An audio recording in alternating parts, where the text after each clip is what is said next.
Back at the Australian Grand Prix weekend here in Melbourne, and it's terrific conditions, and we're enjoying some fabulous racing. We just saw the Celebrity Challenge, which was one of the best we've seen for a long time. And how good is Michelle Felke?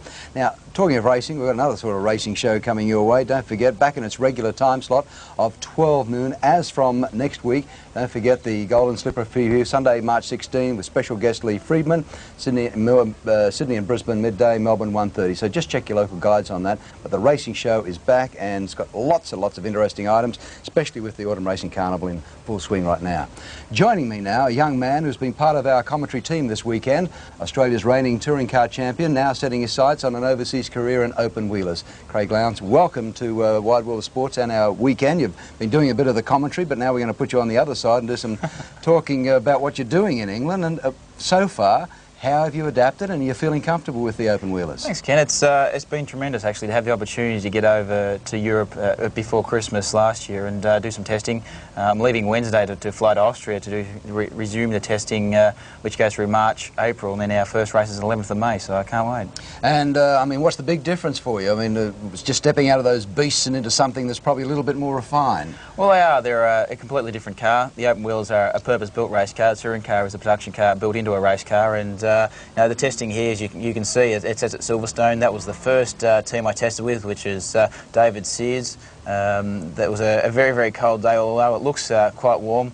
The tyre bags are on the tyres like the F1 guys have. And after one lap, the tyre temperature was actually lower than what the tyre bags could get them, so it was quite an interesting day. Tell me, the big difference for everybody out there between this car and then stepping up into F1, the handling characteristics are similar, just the power? Very similar. Power is a little bit less than these cars. These cars have got about between 450 to 480 horsepower. Formula One is 750 plus. But otherwise, the characteristics of the car are very much the same. Also, with your open wheelers and making that transition into Formula One, which you're hoping to do next year, and I hope you get the money bags behind you, because it seems that's half the trick. But watching Jacques Villeneuve down there, it seems to me you've also got to have a very good mind for the mind games. There seems to be as much go on there as to do in the cockpit of a racing car. There is. You've got to be tough. There is a lot more behind the scenes to a race driver than actually just sitting in a car and driving a car. You've got to be very mentally prepared. And also you've got to have a great support behind you. You need the full works of the team, the guys. And just virtually it's all got to go fit everything. You've got a chain, you've got to fit all those links into that chain. If one of those links of the chain don't work, well then obviously you won't get the success. Craig, it's almost a very selfish and solitary sport when you see a lot of the drivers that we see here in pit lane. Will you develop that sort of persona, or do you think you can get by with being the bright-eyed, bushy-tailed young Aussie?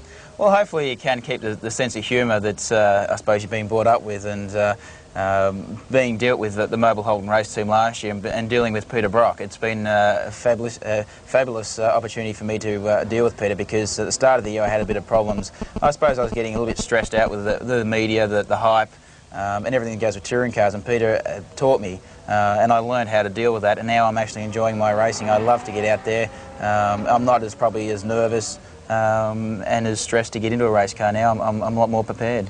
Be absolutely honest with this appraisal. How good are you? How good can you be? Well, you never know until you get overseas. In Australia, obviously, I've won the Shell Touring Car Series, Sandown and Bathurst, and you know, this year if I did it again, maybe I might not have won that. But no, I want to venture overseas, and now I'm going to race against the world's best, and really we just have to see what happens. But you back your own ability, don't you? Well, you do. You don't go over there unless you believe in yourself that you can beat these drivers, and hopefully one day beat the drivers of Damon Hill, Michael Schumacher, and Jacques Villeneuve. So. No, we have to wait and see. Without, losing your humility, you'd be looking at the Super V8s running around. You say, listen, I could still drive that car faster than what they're driving it now, and that's not a slight on the fellows who are in the driver's seat. Well, exactly. I suppose at the moment this weekend, as you said, I'm part of the commentary box, and I am probably a frustrated driver. I'd love to be out there, and you probably say to yourself, well, if I was in there, I'd probably go a little bit quicker here, or a little bit quicker there, go deeper on the brakes here. But unless you're out there, you just really don't know. When you see what Ralf Schumacher's done this weekend, 21 years of age, 20 years of age, do you say to yourself, I'm as good as you, I could do exactly what you're doing if I had the same backing and if I had a brother whose name was Michael Schumacher? Well, I suppose you could do that. Every driver does develop their skills, and they learn at a different rate. Obviously, Ralph has learnt at a young age, and obviously developed and learnt to drive a Formula 1 very, very quickly. Most of the drivers these days, though, for Formula 1 are in their mid-20s. So, and I'm 22, turning 23 this year, so I've got to start getting this progression to Formula 1 to get it going. Have you actually been in a Formula 1? Have you actually taken one around a track just for a... No, I haven't, unfortunately. I've sat in one. I sat in Damon's car on Thursday. I met Damon, being part of Tom Walkinshaw's team, or his organisation, going down, having his team, talking to Damon. Damon is a very, very nice and genuine guy. He's just tremendous to work with now. Well, of course, with Tom being the man who's looking after you, and Damon's there in the team, that's the leg up, isn't it? That's the one you would possibly, maybe next year, be racing alongside the former world champion. Well, I hope so. As I said, Damon is a very nice guy, and I'd love to. He reminds me much like Peter Brock. I think he'd give you all the support like Peter did me. And it takes a person like Tom to give you the chance. You can't afford to get over. No one can afford now to get over as a young driver. Like the Mobile Holden race team gave me the chance last year to drive a touring car. You got to get that break for a young driver, and so far so good. I've got 2 breaks in 2 years. You've been fortunate, but you've obviously got a lot of ability. But you know, I guess always in the back of your mind, you're just sort of saying, I hope I never ever die wondering how good I could have been just because I didn't have the backing, or I didn't have the money, or I didn't have the connections. Well, it is. You talk to a lot of people, a lot of the older people now that are still involved with motor racing, and they do say, well, I wish, if I could turn the clock back 20 years, I'd love to go back to England or Europe and try that again. But now that I want to go over there, I've got the opportunity and the chance to do it, I'll try and grab it. Well, just remember us back here when you start making it big time, okay? I will. Unlike a few fellows down there, to keep a sense of humour. Thank you. After the break, we're going super touring here on Australian Grand Prix Sunday. We will be right back.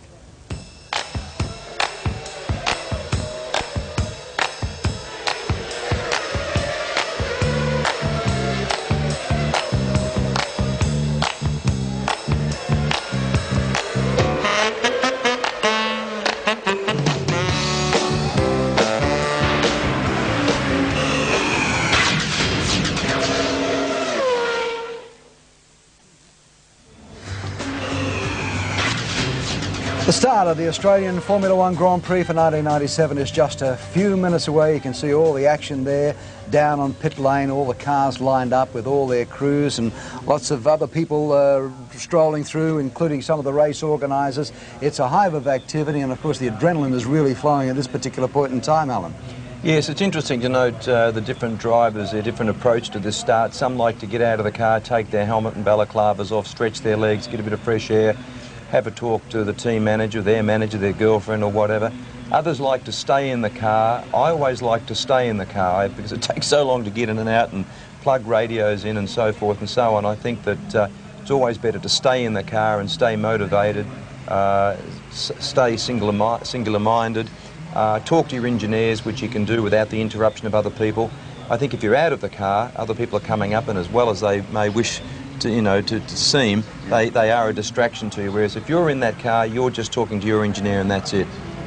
But I would imagine, just seeing all that movement around you, and it's almost a claustrophobic atmosphere, particularly with the amount of people you see there on the pits. I mean, the relaxed driver is going to do a lot better than if somebody is a little bit agitated. Oh, absolutely. I mean, your own little world in there. In fact, I always used to like to put on a dark visor so I could put that down, and if the odd old McPherson walked past or something, you'd have a bit of a sly look, and they couldn't see because you'd have a dark visor on.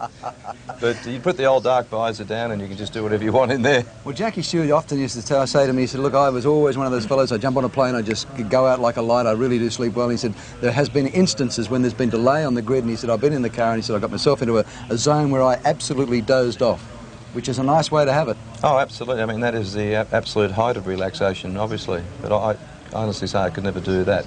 But there's Villeneuve, he's obviously staying in the car, he's got the umbrella just to guard him from a little bit of overhead sun, and he's now starting to focus very much on the job ahead. So the mechanics are still doing little things, a little bit of tweaking. I mean, is it just a fidgety time, or is there a real meaningful work going on? Well, there is a set schedule that they go through. You can see that white line that's going up there. That operates fans, and that's forcing air into the radiators of the car, making sure that there's no heat sink while it's sitting on the grid. That just continues to blow fresh air through into those radiators to keep it nice and cool.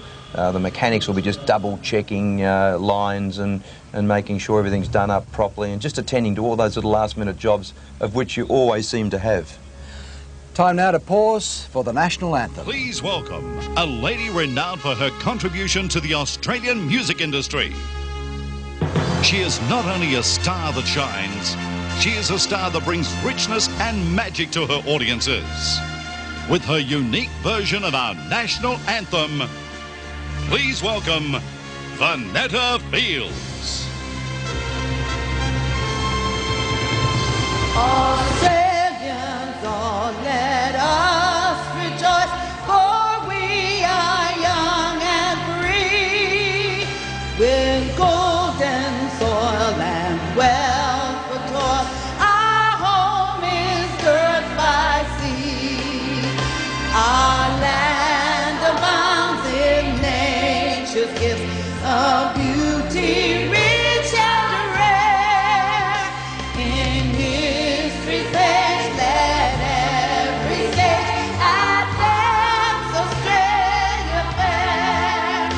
In joyful strength, then let us sing advance Australia.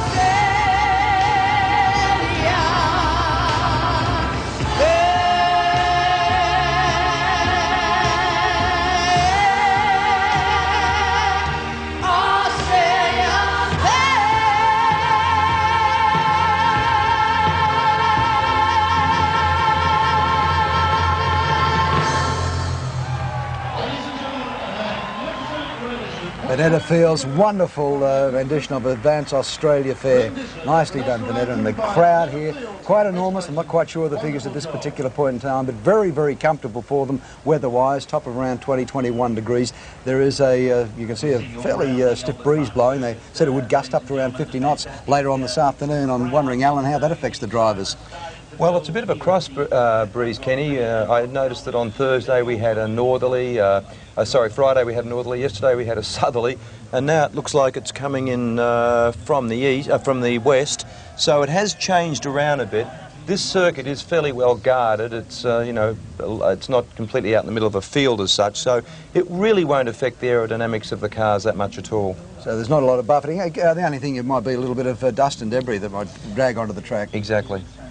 Well, it's a good-natured crowd, and I tell you, they haven't been without their problems the last couple of days as far as transport, but it's all worked so very, very smoothly. People have jumped on bikes and so forth and made their way here and getting ready for the big one, and lots of supporters for the various individual drivers. We'll be back at Albert Park right after the break.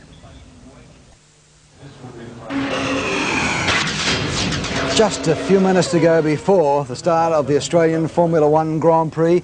And Alan, when you get to this point of time, it's you get the tension and you do really get the feeling that this is a fairly dangerous little sport. There's a real buzz, that's for sure. There's electrifying atmosphere going right. I mean, it's certainly here in the commentary box, it's out in the grandstands, and this is all part of Grand Prix racing. It's the colour, the excitement, the danger. It's all rolled up now into these last few remaining minutes before the green light goes on. When you hear the roar of those engines revving up, ready to go, just wanting to release themselves off the grid, I mean, it's overpowering.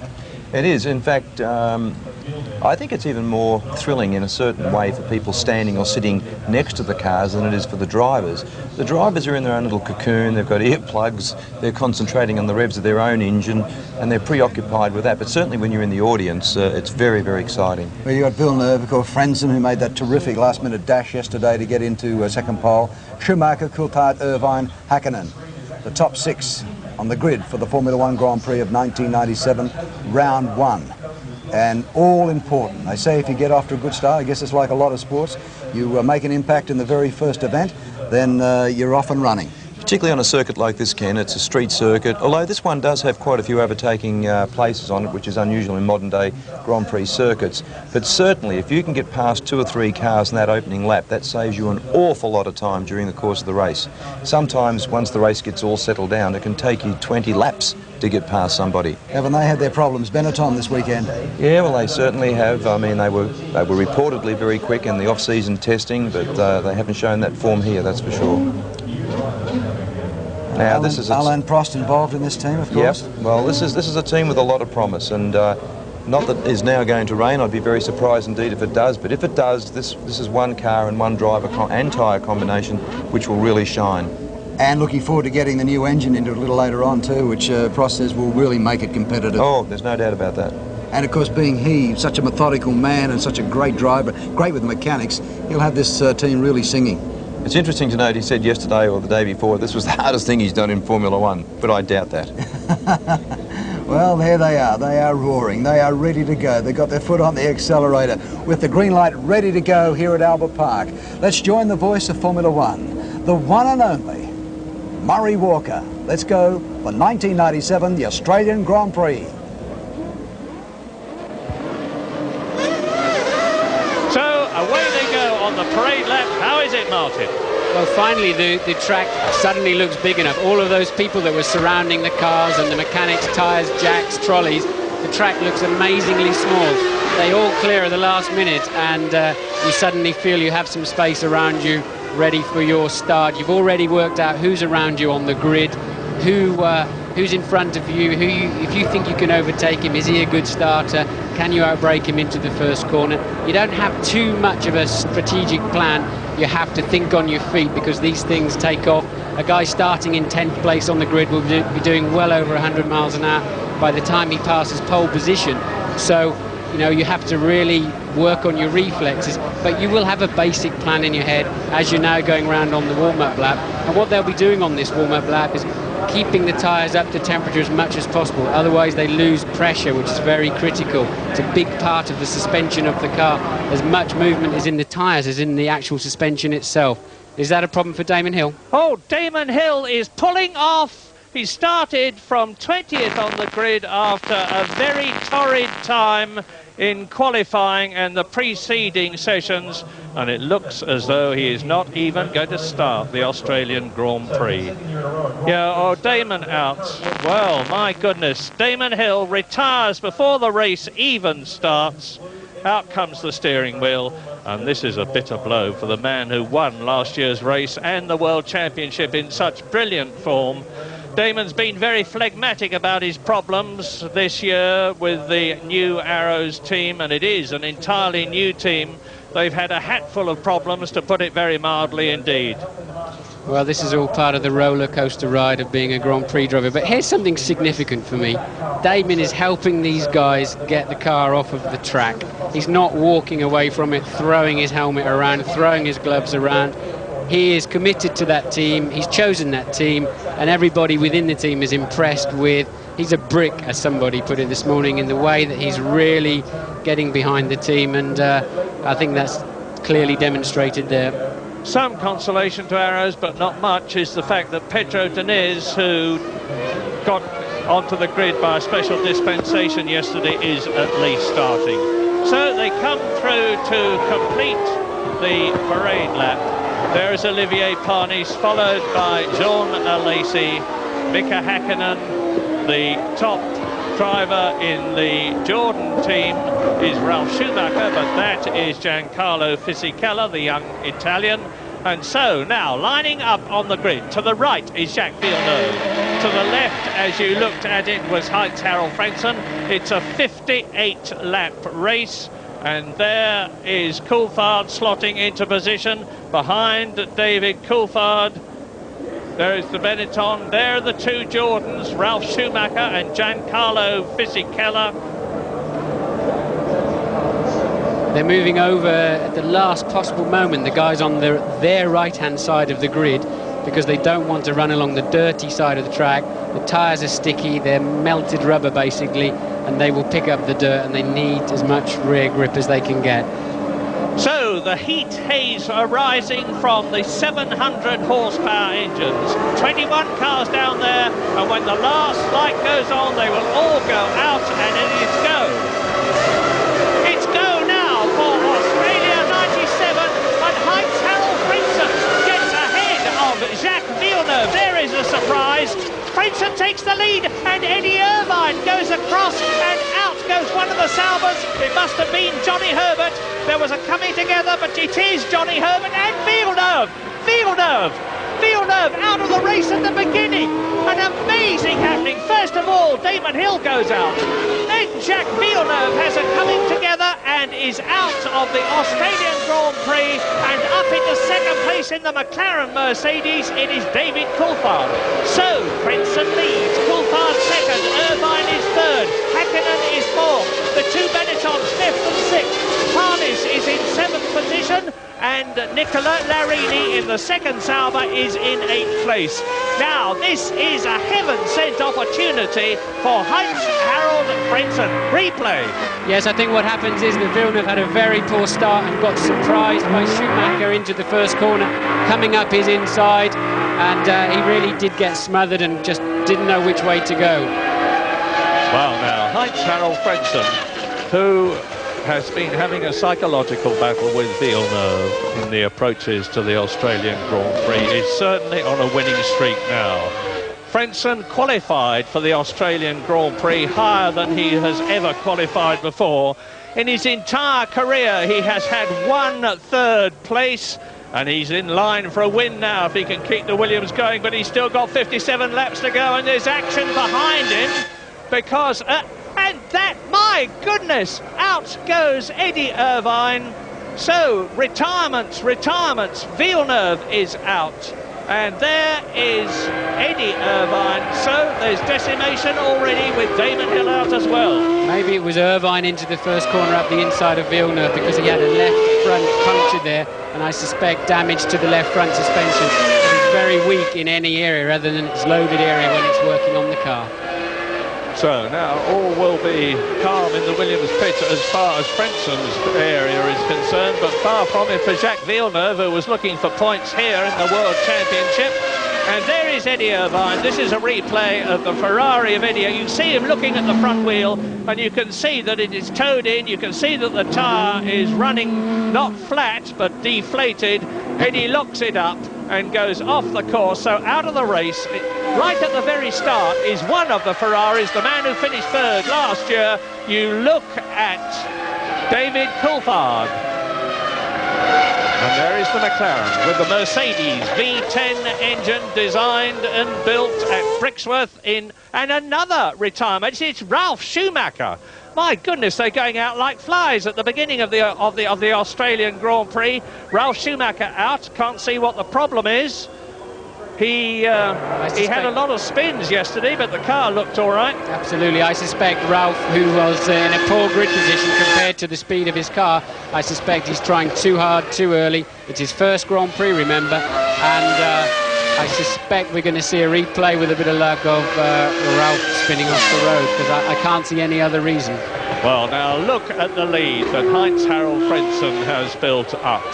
Now, the German last year, in fact, the whole of his Formula One career has been in the Sauber team. He's driven in 48 Grand Prix, and he started for Sauber in 1994. Now, that was not a winning team for all sorts of reasons. New team, new engine. It started with Mercedes, and then it switched to Ford.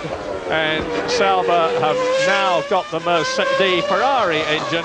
But Heinz-Harald Frentzen got his chance when Frank Williams, rightly or wrongly, dependent on your point of view, decided that he was going to dispose of the services of Damon Hill and take on Frentzen. A lot of people suspect that he actually did that in 1995.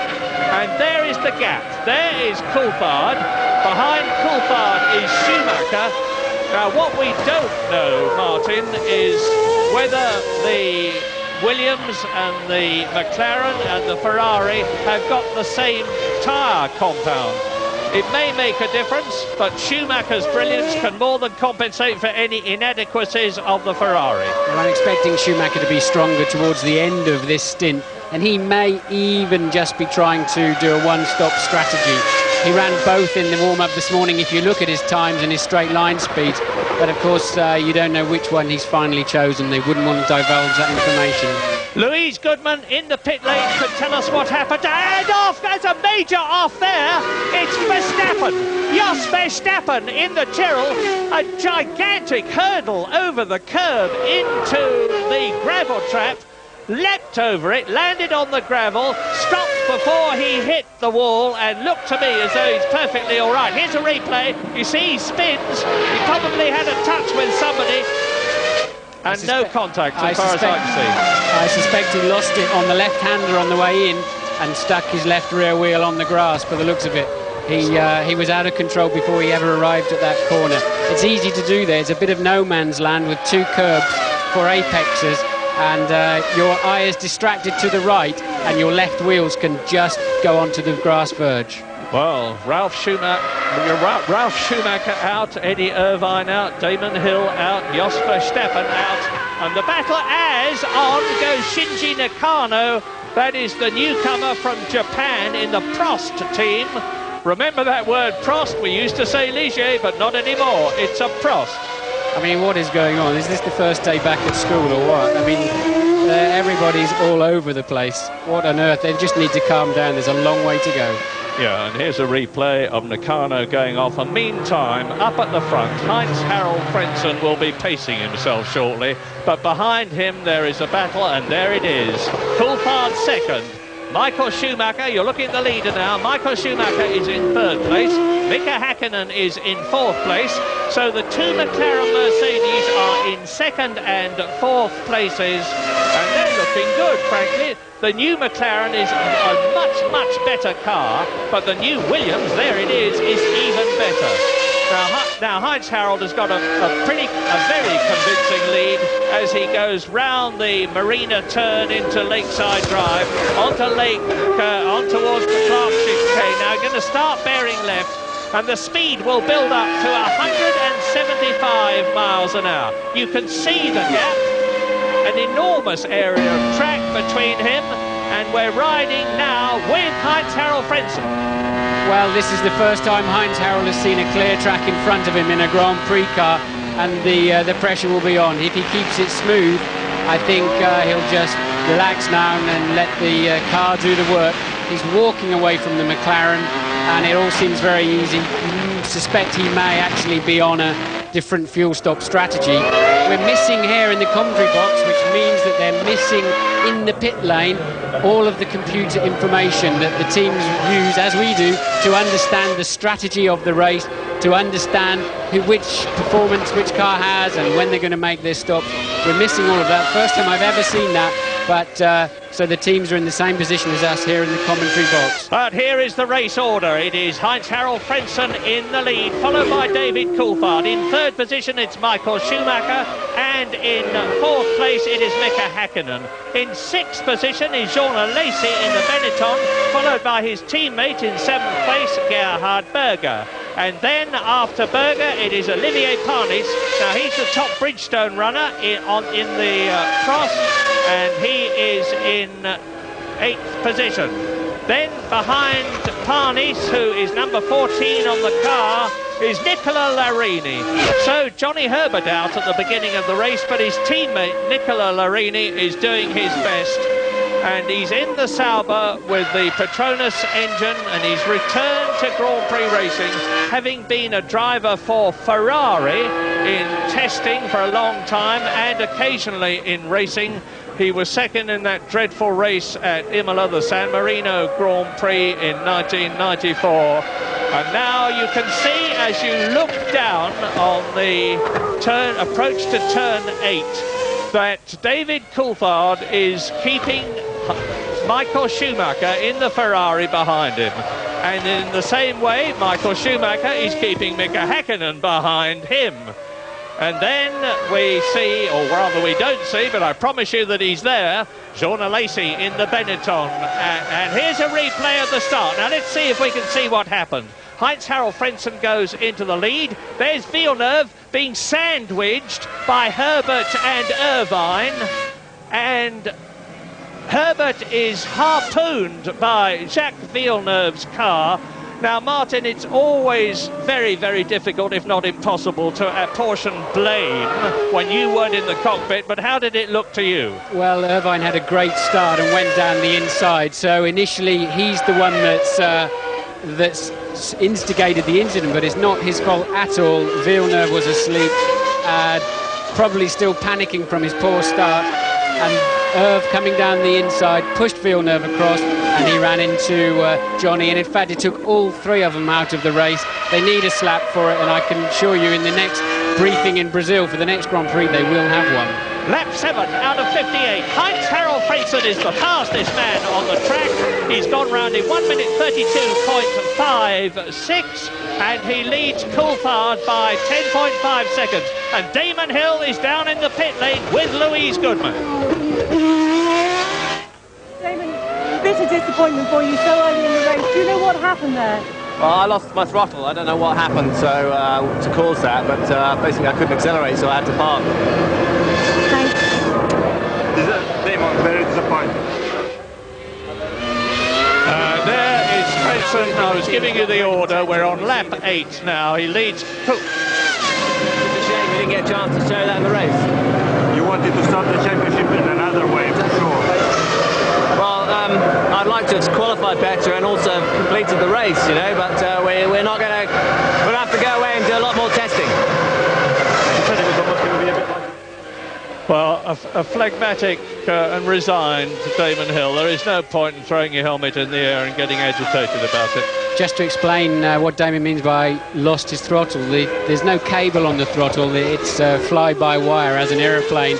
It's a little potentiometer and it's electrically operated, so it's an electrical problem as such, not a throttle pedal or throttle cable problem or anything on the engine end. Deep breath, take it calmly, race order, lap 8. Heinz Harold Frentzen leads the battle that you're looking at between David Coulthard and Michael Schumacher for second place by 12 massive, gigantic, enormous seconds on lap 8. That is a big, big lead. Mika Häkkinen is in 4th place and he's just 2 seconds behind this battle that you are looking at. In 5th position is Jean Alesi. 6th position is Gerhard Berger, 7th is Parnis, 8th is Larini, 9th is Barrichello, 10th is Fisichella, 11th is Magnussen, and 12th is Katayama.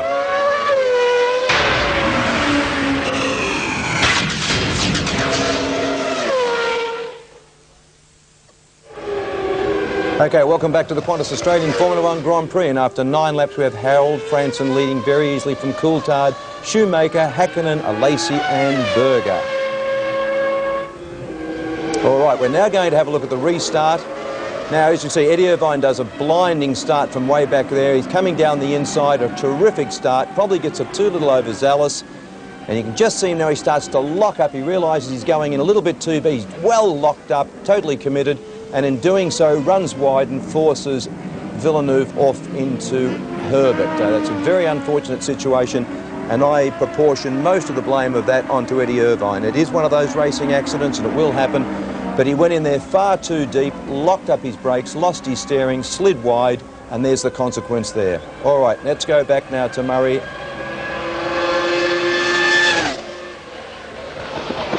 They are all on Goodyear tyres, and the top Bridgestone runner is Olivier Parnis, as he mostly was in qualifying and in the pre-practice sessions. But the FW19 Williams with the new RS9 Renault engine is, as we expected, proving to be the class of the field. It's Renault's last official year in Grand Prix racing. They've had a gigantic amount of success, Coulthard and Schumacher fighting for second position, and Renault are determined to build on that success and go out this year with 2 more championships, the Drivers' Championship and the Constructors' Championship. And if things go on for the rest of the season as they've gone so far, it looks as though they're going to do just that. Now, there's Schumacher. One is tempted sometimes to say that he might be playing a waiting game, but that is nonsense, because what he wants to do, obviously, is to get past Coulthard and hopefully get to grips with Frentzen. And he's now 17 seconds behind the Williams. It's all go in the pit lane, and Louise Goodman is now with retiree, a very disappointed retiree, Johnny Herbert. Johnny, what happened to you at the start there? Well, I made a really good start. Absolutely was passing everybody. I got past Michael and Eddie, and I was actually just passing Jacques. And as we come into the corner, he was being pushed, which I think was Eddie was giving him a push, so he couldn't stop. So as well, I could see that he was having trouble. And then as I've tried to go around the corner, obviously Eddie's pushing him so fast that he couldn't stop. So he hit me, and then our wheels intertangled, and that was it. But it's been a promising weekend generally. It's just a shame it ended in that fashion again. You qualified so well. I mean, you must be bitterly disappointed about that. Well, I am, because the qualifying, yes, was very good. I was a bit disappointed after the red flag, but 7th was very, very good for morale in the team. It went very well this morning. I was very happy with the balance of the car. Made a brilliant start. Was basically going to be second or third around the first corner, and then obviously it's Eddie again who's ruined it for me. What can I say? Better luck next time, Johnny. Yeah, absolutely. Lap 12 in Australia, 6 retirees. Damon Hill, before the race even started, when his throttle disconnected itself electronically. Jacques Villeneuve had a coming together with Eddie Irvine and Johnny Herbert at the start of the race, so out they go. Jos Verstappen did a lot of aviating, flew over the curb and the gravel trap, but not into the wall, and as far as I know is perfectly all right. And Ralf Schumacher has retired from his first Grand Prix, but his brother is going strong, and even stronger, his countryman from Germany, Heinz-Harald Frentzen, looking good. Yes, Schumacher is definitely not going to be biding his time back there in third place. He will know that Villeneuve is out of the race. He knows his biggest competitor for the World Championship in reality is Villeneuve, and further to that, he's got his old rival Heinz-Harald Frentzen up there in front. Frentzen is pulling away at virtually a second a lap, and he's got to just keep his concentration somehow. I wasn't in this privileged position in a Grand Prix car, but many times in a sports car I was out in front and pulling away.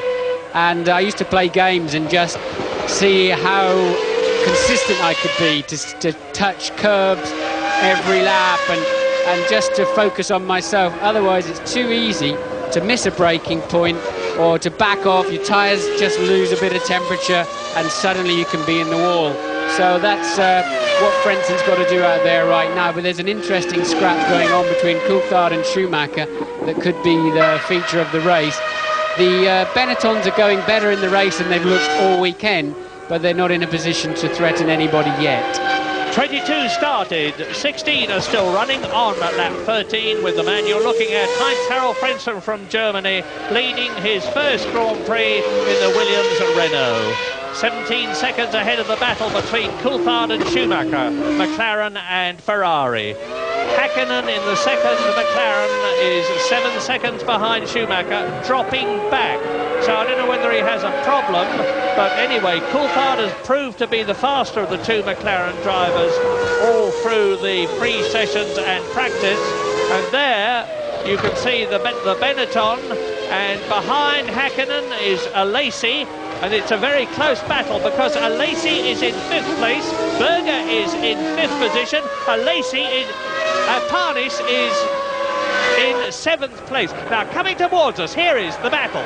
Hakkinen, followed by Alesi, Benetton, Berger, Benetton, 7th position, Parnis in the Prost. So, Frentzen out on his own. A battle, but not a terribly hectic one, between Coulthard and Schumacher, and this battle, which is getting more and more hectic. And the difference is that that man in the blue Prost, Olivier Parnis, who does not always react well to pressure, is on the different make of tyre from the cars in front of him. Yes, I think Olivier's done his usual very good job actually, but threatened all weekend until final qualifying, where he failed to put up the lap time he should have been doing. Now he's driving a good, strong race. He could be in a very good position because I think the Bridgestones are a little bit harder. I think they could last a little bit better through each stint. He may even be on a one-stop race. Hakkinen in the silver McLaren Mercedes-Benz engine. Behind him, the two Renault-powered V10 Benettons of Alesi and Berger. And there's Diniz going off. Whoa! He caught that beautifully. just went over the curve, got his wheels on the grass, and that's where all resistance to grip goes, but he caught it beautifully and kept the car going. Well, there's far more grip on the black stuff than the green stuff, but that's turn 5. He used the edge of the gravel trap just to bring the car straight, but it's been so hot and dry here that actually there's a reasonable amount of grip on that grass, and if you just stick with the program, you can recover the car. You have to never give up. There's a new team in Grand Prix racing.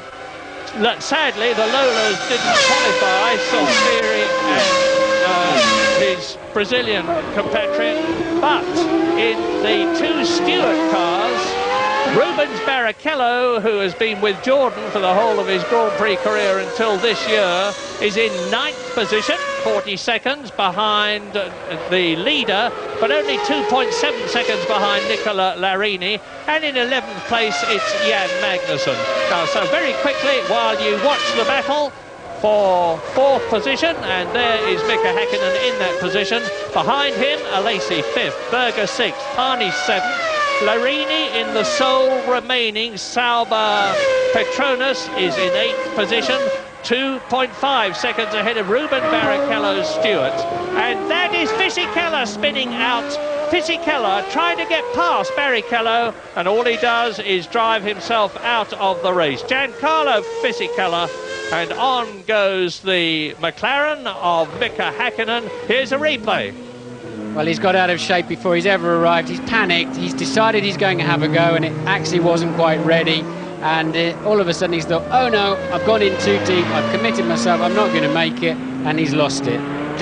Dare I say, they should have had a more experienced driver in the car. And who better than you, Martin Brundle, who drove for Jordan last year and was hoping for that seat this year. Never mind, you're able to talk about that.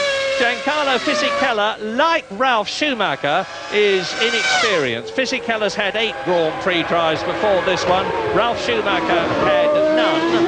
And so now it looks as though both Jordans are out of the race. And as a result of that, Jan Magnussen, as a result of that, Jan Magnussen has moved up to 10th position.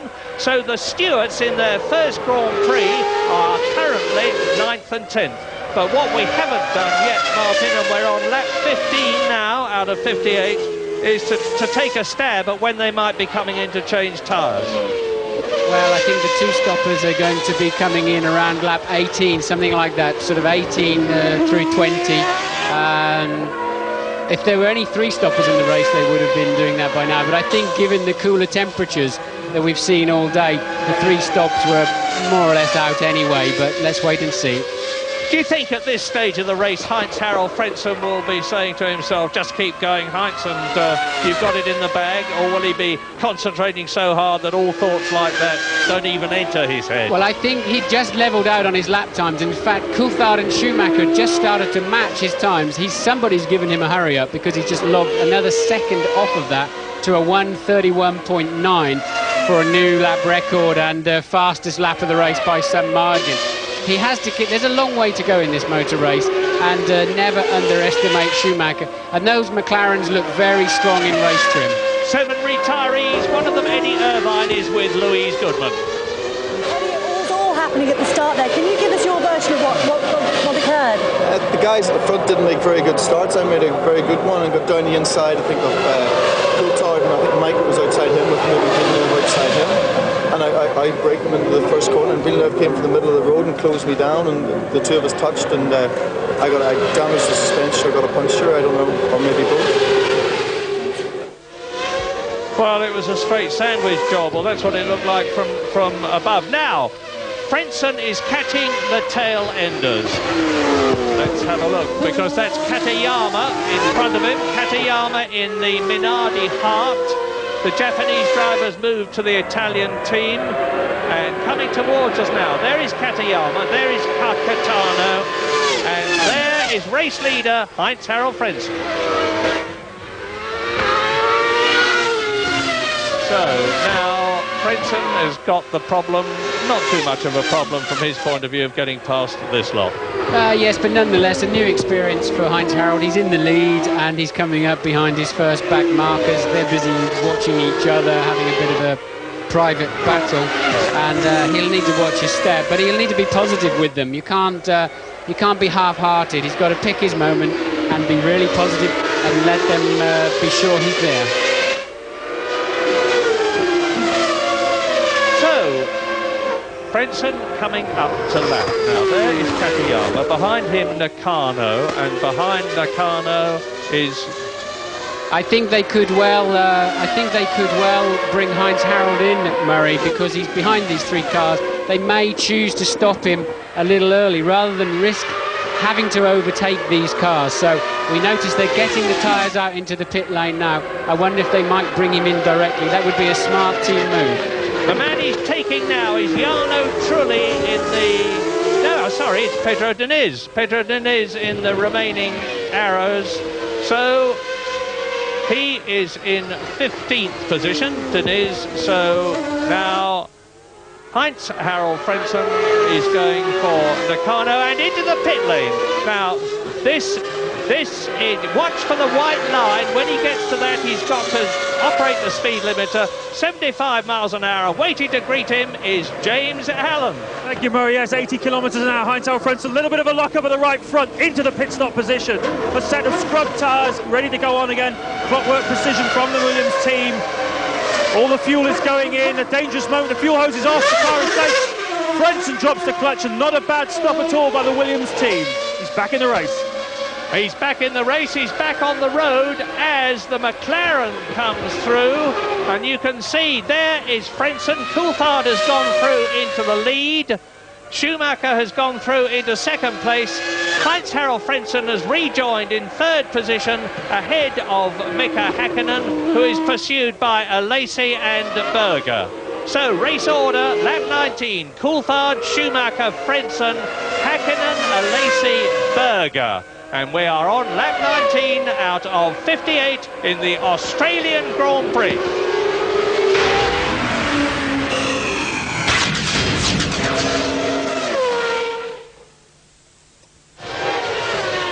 Welcome back to the Qantas Australian Grand Prix here in Melbourne. Well, after 19 laps, David Coulthard now takes the lead after Frentzen's pit stop. Michael Schumacher in second, Häkkinen in fourth, Alesi fifth, and Gerhard Berger in sixth position. Well, quite a good pit stop by the Williams team there. Nothing to lose. Good time to bring him in. He was being held up behind traffic. Patrick Head would have taken the decision to bring him in, get that pit stop out of the way and get him out. All right, let's go back to Murray Walker and Martin Brundle. David Coulthard, there he is leading, but of course has yet to make a stop. Close up behind him, you'll see the Ferrari in a moment. You just saw a flash of it there.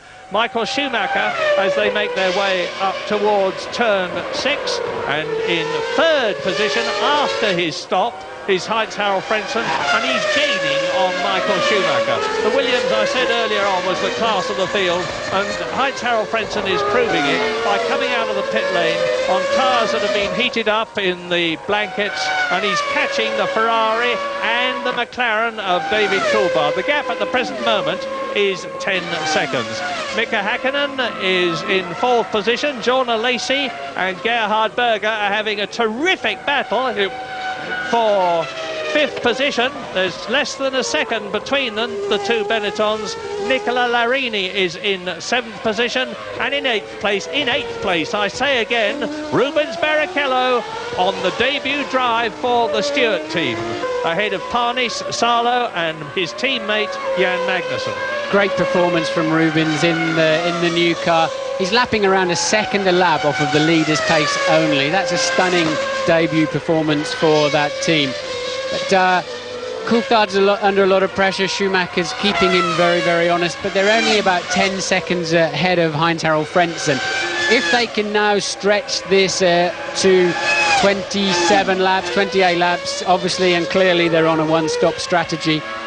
So Heinz Harald will have to pass them, but he'll do that during their first pit stop. And this is the battle for fourth position. Mika Häkkinen, John Alesi, Gerhard Berger, McLaren, Benetton. There is the Austrian. Ahead of him is the Frenchman. Ahead of him is the Finnish driver, Mika Häkkinen. It's all action from fourth to sixth places, and it's all action ahead too, because Schumacher is keeping Coulthard honest.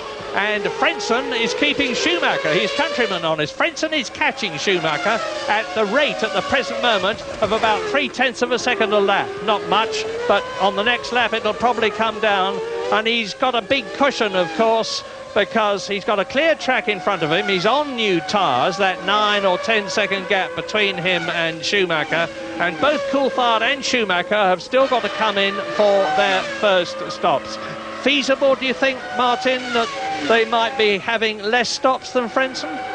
I think it's looking fairly positive. I don't understand, if they were on a two-stop strategy, why they would go so long on the first stop. So looking at the times that the Ferrari and the McLarens did this morning, they weren't sparkling in the warm-up, and they could well have been trying one-stop fuel. And I think the Benettons are in the same position as well.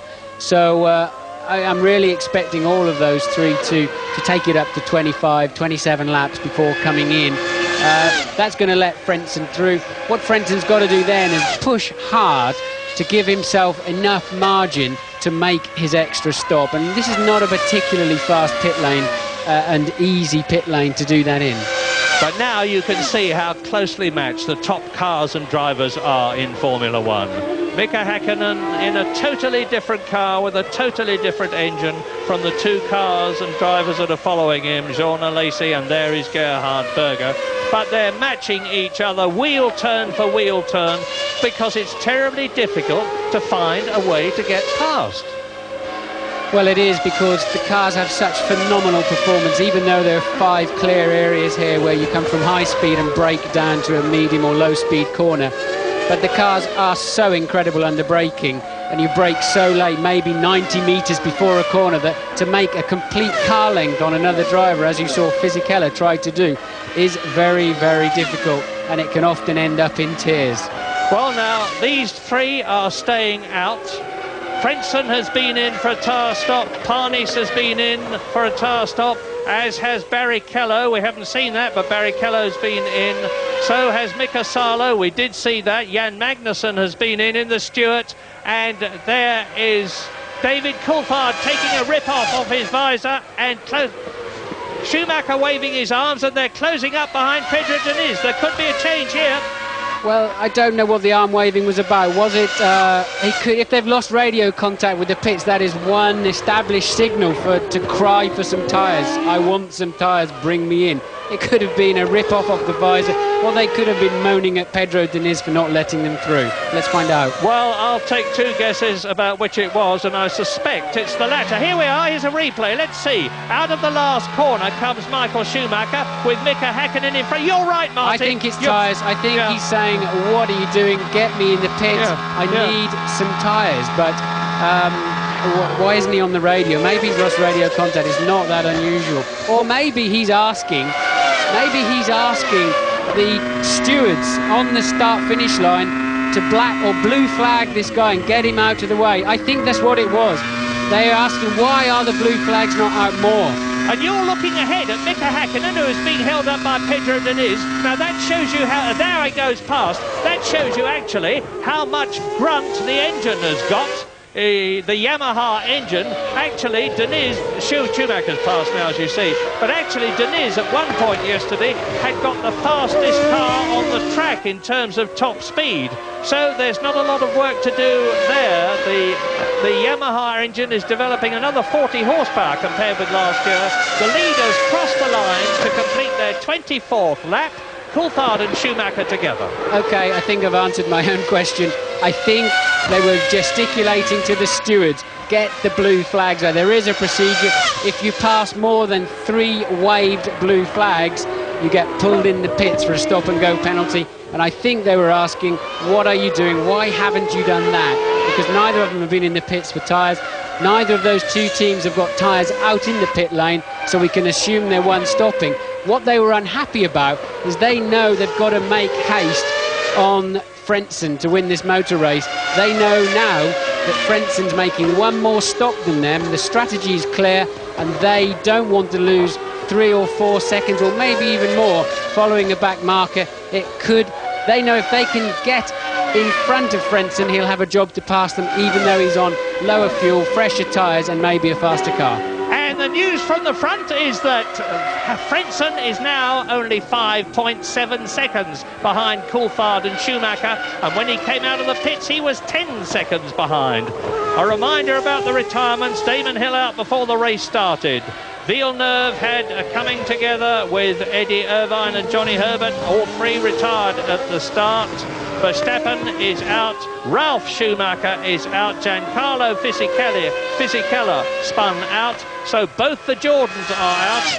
A rotten race for Jordan, who are looking for points and success this year, because although they've got the Peugeot engine, which Prost has got an exclusive on next year, they have been told that if they do well in the first half of the season, they've got a sporting chance of retaining it for next year. Yes, the pressure is on for Jordan Peugeot. Their new car is extremely good. I was out on the track watching it on Friday and it looked great, and I have to say both their drivers have a lot of potential. They're going to go well, but the pressure is on both with regards to the engine and of course the key sponsorship. So they will be going home with a long flight tonight very unhappily. Now, I understand some of you have been phoning in to complain that there are no pit stop times on the graphics.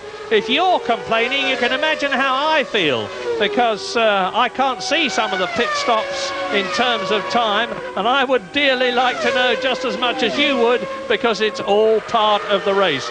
But what you haven't got, you can't give. My apologies. Meantime, Coulthard leads, Schumacher is second, Frentzen is in third position, and there is David Coulthard. And Frentzen now is 7.9 seconds behind Coulthard, who is definitely lapping quicker. David Coulthard's going quicker than Frentzen, pulling away. Coulthard and Schumacher lost 4 seconds, 5 seconds passing Deniz. I suspect Frentzen's just experienced a similar problem, so they've extended the gap. And Heinz Harald has got to get on with it. He hasn't actually won it yet, but if he puts in a strong stint, he's got it in the bag, but he mustn't back off. Coming up to Katayama, who is in 11th place in the Minardi Hart. It's a new car and a new team to the Japanese driver. He moves over and Coulthard locks up, just scrambled through. Now, this could be an opportunity for David Coulthard to pull away a bit if Katayama holds up Schumacher. Well, yes, his front tyres are again going to feel like a 50-pence piece now. There's rubber off it, it's going to be out of balance, and it's got a flat spot on it. But luckily for David, he can't be more than 2 or 3 laps away from a pit stop, so he'll be parting with that problem to his mechanics anytime soon. Lap 27, race order. David Coulthard leads by just under a second. You can see the battle. Frentzen is 7.8 seconds behind them. Third place, he's made a pit stop. They haven't. Hakkinen is fourth, 10 seconds behind the leader, 2.2 seconds behind Frentzen in third place. Alesi and Berger are battling for 5th position, and they're 2.5 seconds behind Hakkinen. Larini is 7th, excellent drive in the Sauber Petronas. He could still end up in the points. Olivier Panis is in 8th position. Barrichello is in 9th place in the Stewart. 10th is Magnussen. So both the Stewarts are in the points. And in fact, Jan Magnussen is about to be caught and lapped by David Coulthard. Coming towards us, the white with the blue tartan stripes on it car, the... Yes, he's not close enough. But will Jan move out of the way? Sort of. Well, that one actually is Barrichello being lapped by David Coulthard, race leader, and now Michael Schumacher. Rubens Barrichello in 9th place.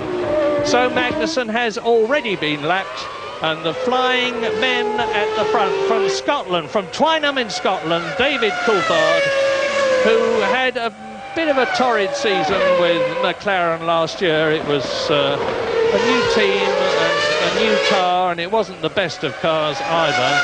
But he buckled down and got the job done with Mika Hakkinen. And this year he's got the year's experience of the team behind him. A much better motor car with a brand new Mercedes-Benz engine, which I say again is actually designed and built by the Ilmore concern at Brixworth in England, and he's making the very most of it.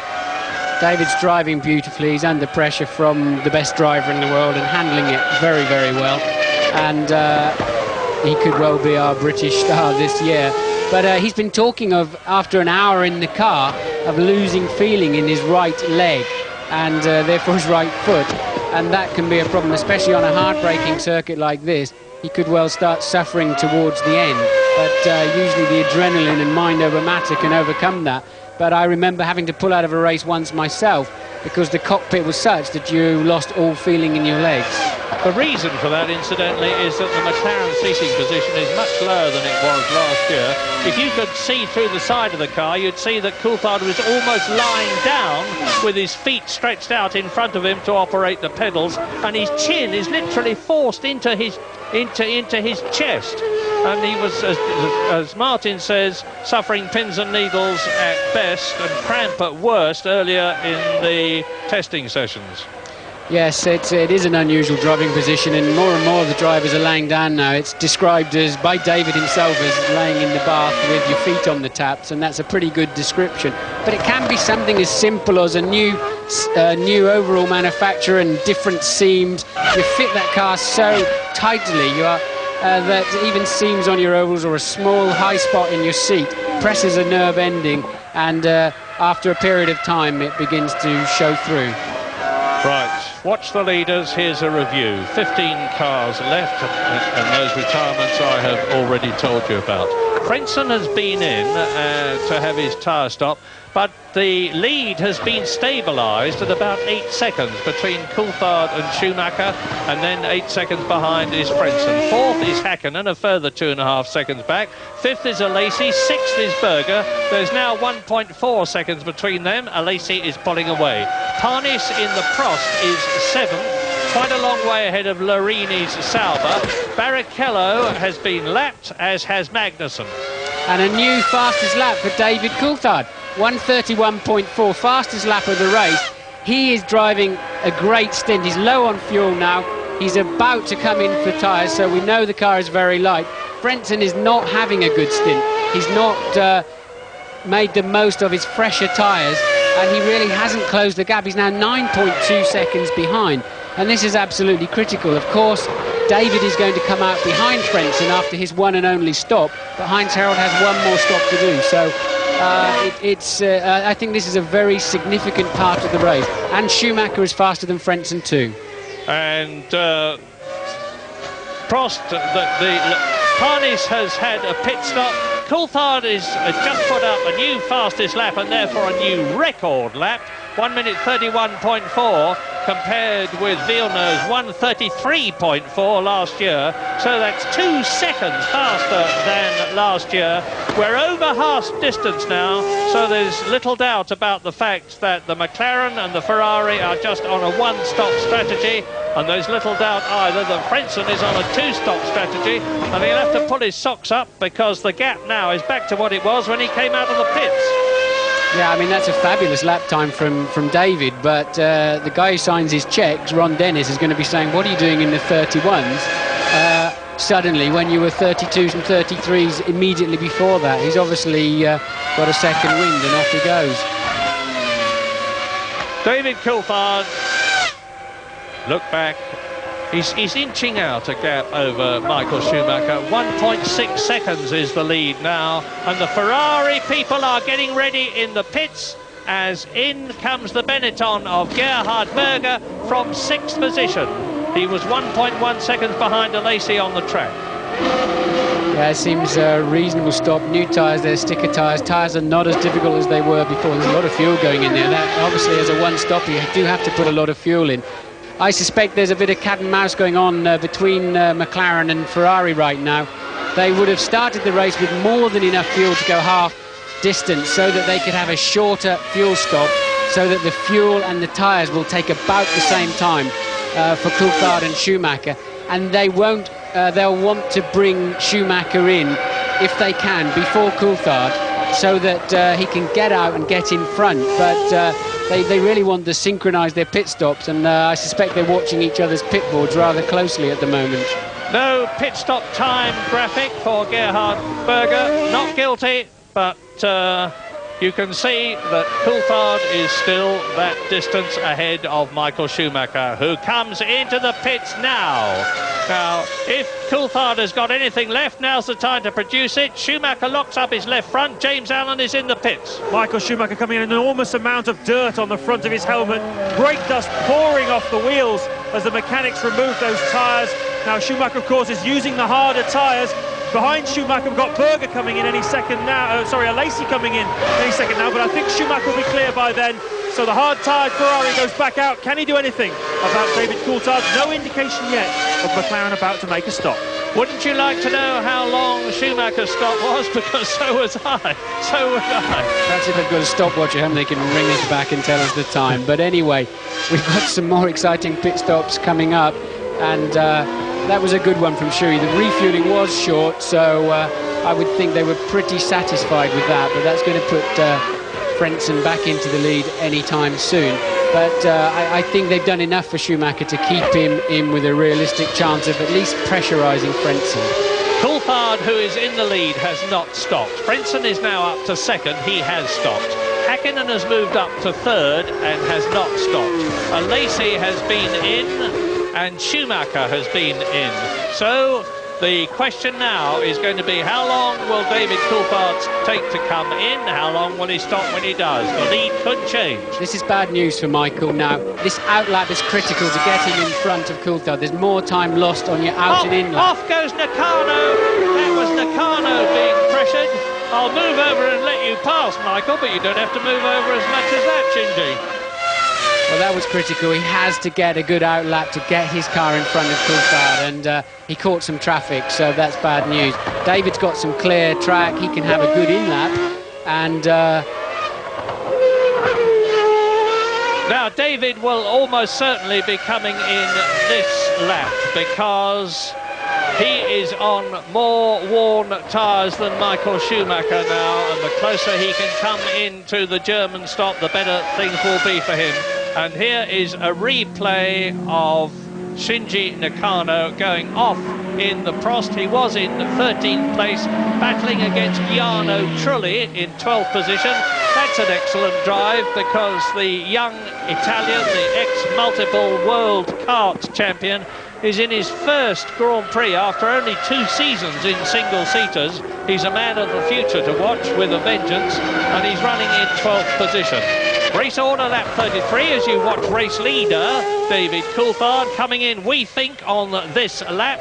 Coulthard leads Frentzen by 12.5 seconds, so there will almost certainly be a lead change, and we'll know the answer very soon because in comes David Coulthard. Let's get down to James Allen good and early for this one. James. Thank you very much, Murray. Yes, David Coulthard coming down the pit lane, the speed limiter, 80 kilometres an hour. Now the McLaren team, they haven't been at a Grand Prix for quite a long time. They don't want to mess this one up. They've always been very good at pit stops. You notice these Flash Gordon type helmets the pit crew are wearing, very stylish. Now David Coulthard, the time ticking away, a beautiful stop by McLaren. Meanwhile, I must just tell you that the Lacey has completely ignored the signals to come in 3 or 4 times. The mechanics are literally standing on the wall, shaking their fists at him with in arrows. He's ignored 3 arrows telling him to come into the pits. I have no idea what Jean Lacey thinks he's doing. Well, mercurial is the word to use for a Lacey, and he's proving it today, and mercurial is the word to use for Heinz-Harald Frentzen, because he's not only gone into the lead with Hakkinen up into 2nd place and a Lacey into 3rd, Coulthard that you're looking at down to 4th, but Frentzen is going for it now. He's got the message. Fastest lap of the race, 1 minute 30.8. I wouldn't be surprised he hasn't just had a hurry up from the pits, because he just wasn't lapping fast enough to justify his stops. Now he's suddenly moved into the 130s from doing sort of late 31s and early 32s. So it's very strange. I think it's difficult for Heinz. First time he's led a Grand Prix. How hard do you push? How do you pace yourself? And he was getting it wrong, and he lost most of that stint to take advantage. I think the team may have spoken to him, or he suddenly realised for himself. Pit lane time information. David Coulthard, I can't give you his time, but I can tell you that he was 1.4 seconds faster than Michael Schumacher, and that could make all the difference. That was the pit lane, not just the pit stop. Now here's Häkkinen. James Allen will be there, I trust. Indeed I am, Murray. Mika Häkkinen, the teammate of David Coulthard. Another slick-looking pit stop from the McLaren outfit. Tremendous amount of brake dust and oil all over Häkkinen's visor. He's frustrated, he wants to get back out there.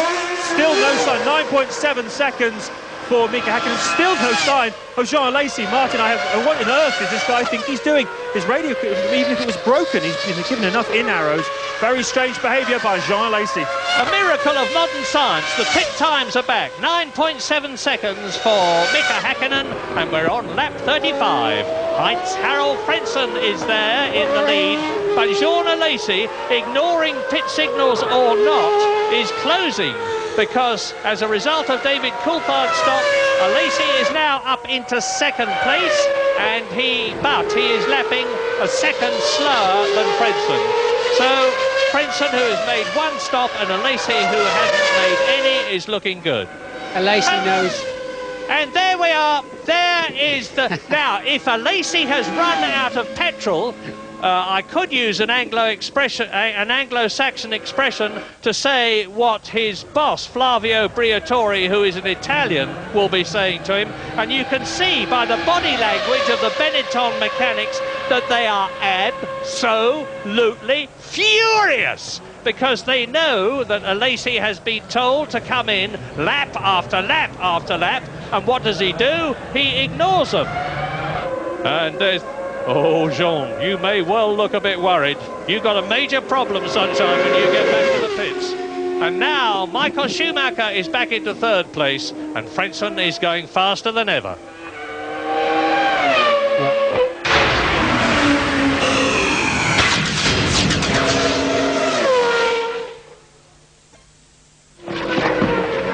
Well, welcome back to us here at the Qantas Australian Grand Prix in Melbourne, and after 36 laps, Frentzen is now back in the lead from Coulthard, Schumacher third, Häkkinen fourth, Hannes is now fifth, and Gerhard Berger sixth.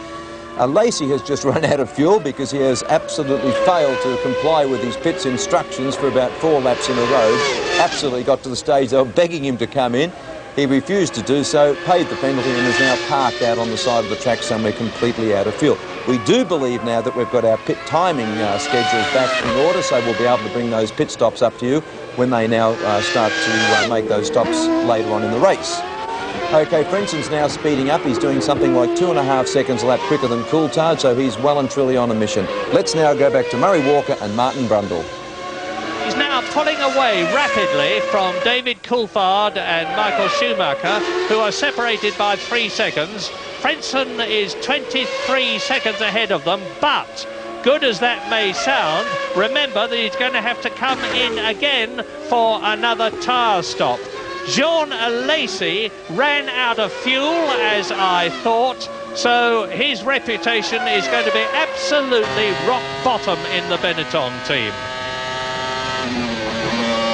And Gerhard Berger has been told to lean off the fuel. We've just seen a signal from the pits. We're riding with Frentzen, incidentally, on his 38th lap.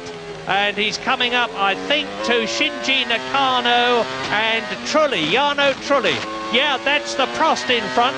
So it's the Japanese driver, Shinji Nakano, in 11th place. Ahead of him, in 10th position in his first Grand Prix, an excellent drive, is Shinji Nakano. Now, let's see how Frentzen deals with it. Well, he's more than close enough to get a good toe off the back of the Prost, and you've got to be careful coming past guys like that in their first Grand Prix, especially when they're running together and focusing on each other. And Heinz-Harald did well there not to attempt any manoeuvre on the Minardi. Of course, he loses ground then, but he's in, it's just not worth taking a risk. If in doubt, don't. But when you do, be sure that you do it positively. Don't go in half-hearted, because they will run into you, just like they will at traffic lights in London. Well, he's losing time, of course, in the battle between himself and Coulthard and Schumacher, or at least he was, because now he is past Jarno Trulli, and when Coulthard and Schumacher come up to that battle between Nakano and Trulli, they are going to have to overcome the same problem that Heinz-Harald Frentzen has already done. And it's surely not going to be very long. It's 20 laps now to the end of the first Grand Prix of 1997 here at Melbourne in Australia, with a very positive look for Heinz-Harald Frentzen. Yes, Frentzen could well be coming in any time now. I thought between 38 and 42 laps, but the Williams team look as if they're getting ready to bring him in. They were probably expecting him to be tucked up behind some back markers again, but actually he's cleared those very, very well. They may leave him another lap. They haven't taken the covers off of the tyres yet, which suggests they're not necessarily expecting him in, and indeed he didn't come in. They're ready for him. They may try and stretch it a bit further. There's no point in cutting a stint short. You've made your race strategy.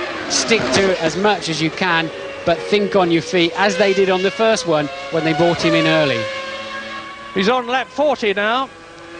24 seconds ahead of Coulthard, who is 2.2 seconds ahead of Schumacher, who is 10 seconds ahead of fourth placed Mika Häkkinen, who is 15 seconds ahead of Gerhard Berger, the sole remaining Benetton, and he is followed by Olivier Panis in the Prost Mugen Honda, and in 7th position is Larini, 8th Barrichello, 9th Trulli, 10th Nakano, and the last two runners are Magnussen and Deniz. You know, I'm not sure Frentzen's done enough. We talked about early in this stint he wasn't doing enough, he wasn't making advantage of his two-stop strategy, and he's only 23 seconds ahead at the moment. I don't think that's enough to keep him in front after his second stop, and I wouldn't want to have to be trying to pass Michael Schumacher and David Coulthard, who are both running well in very good cars. Sure, he's going to have better tyres. There's not going to be a lot of difference in the fuel as it happens. They're bringing the covers off his tyres now, so he's obviously going to come in on this lap. He hasn't got enough advantage. It's going to be exciting for us. It's good news. Right, now, I'm going over to James Allen early, and I'm going to watch the road so that I can tell you if there's a change of lead. James. Thanks, Murray. You watch the road, I'll watch Frentzen. He comes down the pit lane now. The McWilliams team, frankly, are disappointed. Patrick Head shaking his head on the pit wall. Frentzen, as you say, Martin, has not done enough here today. A scrubbed set of soft Goodyear tyres goes on. The fuel goes in as well, and Williams have had a bad day here. A locked right rear wheel nut is sticking. Frentzen desperately wanting to get back in this race. The wheel nut is back on again now, and Frentzen's back out again. But I have to tell you, one wonders if this would have been the case if Damon Hill was driving. Coulthard leads, Schumacher is second, and Frentzen rejoins. He's lost the lead. He may well have lost it anyway, but that stuck wheel nut won't have helped, to put it very mildly indeed. And Heinz-Harald Frentzen on lap 41 of 58 has got it all to do if he's to win his first Grand Prix for Williams-Renault, because as Martin has said, trying to get past Michael Schumacher in the Ferrari, then trying to get past David Coulthard in the McLaren is going to be no mean task, and it's starting now to look as though McLaren, after being out of the victory podium on the top step for 49 Grand Prix, may be up there on the top step with David Coulthard here in Australia, and if they are, it would be very richly deserved.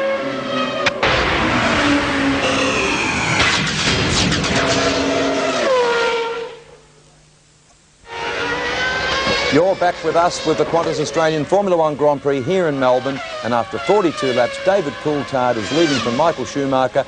Frentzen is in third after that bad stop. Häkkinen, Berger and Panis. Well, Frentzen really has now got it all in front of him. It was a very bad stop. He had trouble with the right rear wheel. He fell asleep after his first stop and dropped his lap times down considerably.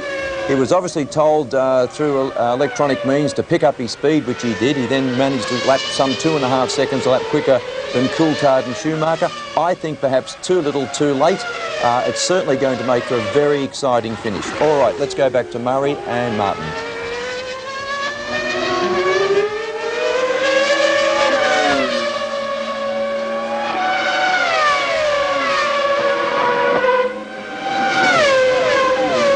So now, can David Coulthard take the opportunity of the fact that Barrichello is between him and Schumacher to sprint away, comparatively speaking? So Schumacher passes Barrichello.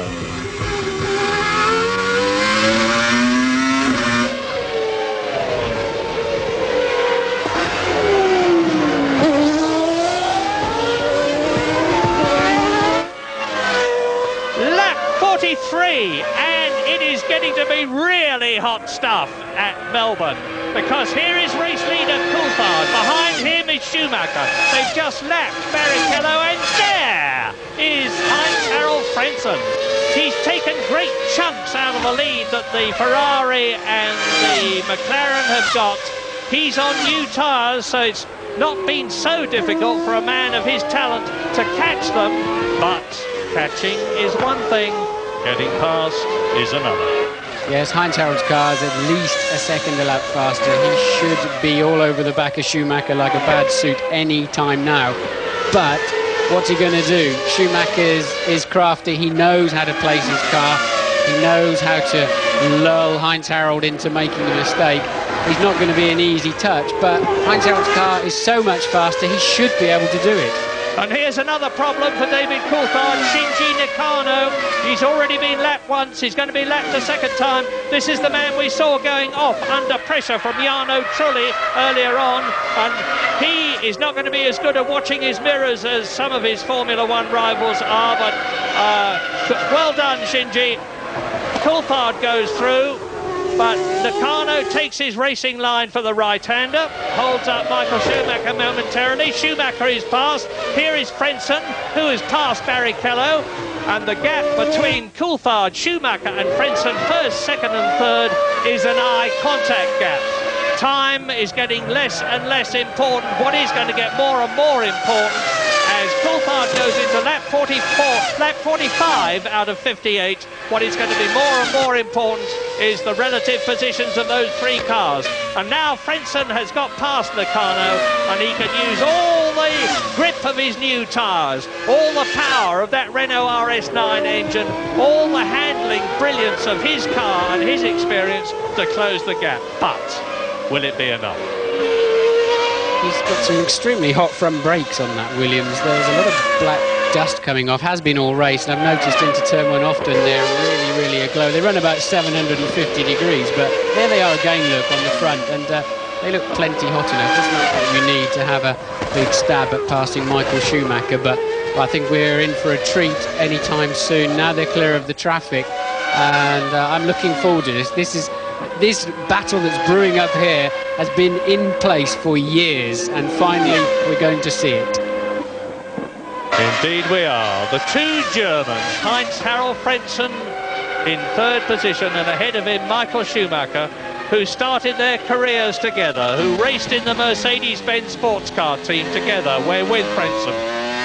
Frentzen was said to be the faster of the two drivers, but not so good under pressure, not as complete a driver. He went to Japan to race in Formula 3000.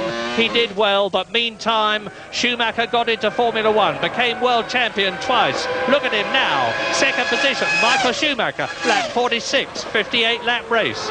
We keep talking about the Germans, but what a great job David Coulthard's doing. I'd like to run through all the British drivers, but he's the only one still running. But he's been under pressure from Schumacher from the start of the race, and he hasn't put a wheel wrong. He's leading the race. He's doing a fantastic job in the low 32s, and with a bit of luck for David, the two Germans will start squabbling and he'll walk off and win this motor race. Right. And let's just take a quick check on the retirements and remind everybody that Damon Hill went out in the arrows before the race had even started on the parade lap with a throttle problem. Villeneuve and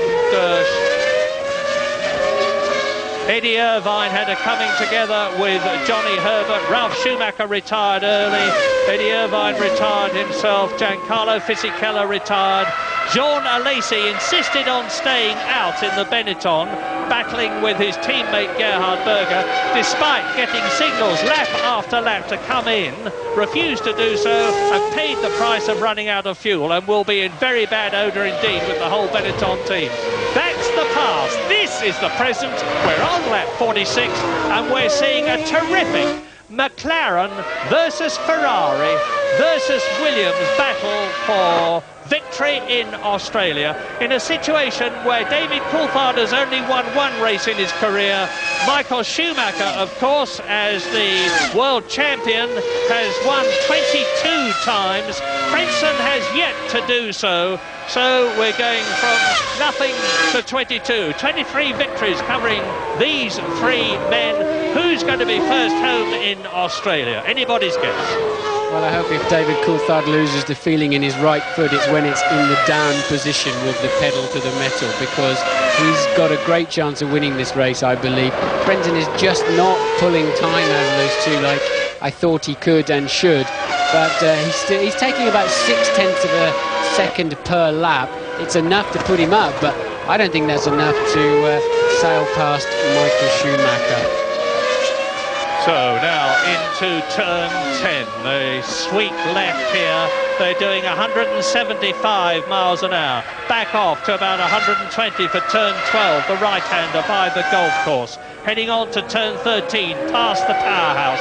Turn 13, they slow down at the apex to about 75 miles an hour. Increase speed to 135 miles an hour before turn 14. That's it, the right-hander, 105 miles an hour. Now into the very slow second gear, left-hander, 45 miles an hour. Into the last corner of the lap, turn 16, and the gap between Coulthard leading and Frentzen third was 2.7 seconds. Very shortly, I'll tell you what it is as they go into lap 48. There goes Frentzen across the line. It is 2.8 seconds. And they're lapping, as you can see, at an identical time, 1:31.7. That's right, 31.7 for Coulthard on that lap, 31.8 for Schumacher, 31.8 for Frentzen. He's not making an impression, and well, we'll just have to wait and see. I just don't understand why he's not pushing harder now and closing that gap. He's got the machinery to do it. Maybe he's got some kind of problem inside the car, because he really should be sailing up behind them. Well, we always say very critically how he's not gaining. Look at him. What sort of a problem might he be having, if he's got one, Martin? Could be brakes, could be tiredness, could be a downshift problem where he has to be careful coming into a corner. He might just be tensing up a little bit and not letting the car have its head and do the job. What we're seeing here, interestingly, is two different race strategies, putting three cars on the same place on the racetrack. The lighter fuel load and the better tyres that Heinz Harald has had the benefit of, against having to go through that pit lane one more time. But it's the critical thing now, coming up to the end of this race, is track position, and the one-stop strategy has given them track position, and he's now got all the work to do. He's got to come and take it away, and he's not doing it. Well, if Coulthard wins this race, McLaren and their new sponsor will think that all their Christmases have come together. That beautiful silver livery has been produced because McLaren parted company with the sponsor that they'd been with for 23 years and with which they had achieved such enormous success. Ron Dennis made a very courageous move as the boss of the McLaren team, found a new sponsor in Germany, which was very appropriate because the McLaren is powered by the German British-built Mercedes engine, and that livery is the result. And remember that Mika Häkkinen is in fourth place, so there's 3 points potentially for Häkkinen, 10 points potentially for David Coulthard, and therefore 13 points potentially for McLaren. And since no other team has got both drivers in the top 6, it would give McLaren a very commanding position in the Constructors' Championship.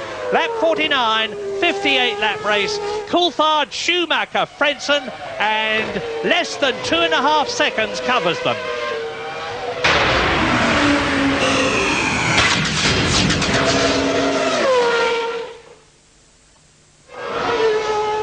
Well, welcome back to the closing stages of the Qantas Australian Formula One Grand Prix, and after 50 laps, David Coulthard continues to lead for Michael Schumacher. Frentzen with all the work to do, Häkkinen, Berger and Olivia Parnis in the Bridgestone shod Prost car. So as we get right down to the closing stages, let's now go back to Murray Walker and Martin Brundle. Lap 51 in Australia in this 58-lap race, and David Coulthard is magnificently keeping the McLaren ahead as Frentzen catches Schumacher. And there's some tyres out for the Ferrari. I wonder why that is. They're in the pits. They haven't fully taken the covers off, but they look like they're really expecting a pit stop for Schumacher, and it doesn't make any sense at all unless they didn't get all of the fuel in. No, the fuel is ready too. They're going for a splash and dash at the end of the race. That does not make any sense. Over to James. Well, Martin, I think I can make some sense of it.